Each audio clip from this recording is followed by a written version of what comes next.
कविताको शीर्षक छ खोइ गोर्खाल्यान्ड पो भन्छ। दिदीको काखमा लम्पसार सुतेर गोर्खाल्यान्ड भन्न थाल्यो। दिदीको काखमा लम्पसार सुतेर गोर्खाल्यान्ड भन्न थाल्यो। चुनाव हार्ने पिरले उनी त डिप्रेसनमा जान लाग्यो। दोष दिन्छ सरकारलाई दिनै 105 दिनको आन्दोलन बिथोलेर। दोष दिन्छ सरकारलाई दिनै 105 दिनको आन्दोलन बिथोलेर।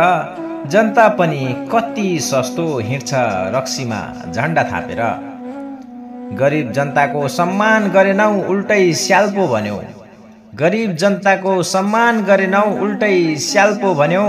शहीदको बलिदान साटेको कुर्सीमा घमन सधैँ गर्यौ। गोर्खाल्यान्ड यहाँ किन भन्छौ नरिवल बोकेर हिँड। गोर्खाल्यान्ड यहाँ किन भन्छौ नरिवल बोकेर हिँड।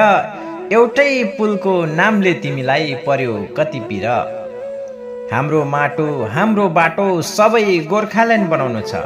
हाम्रो माटो हाम्रो बाटो सबै गोर्खाल्यान्ड बनाउनु छ।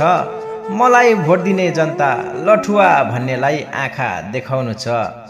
टिस्टाबासी रुएको कथा बिर्सेको छैन अरे। टिस्टाबासी रुएको कथा बिर्सेको छैन अरे। जनताको लागि दिएको पैसाले सिन्टेक्स मात्र भरे।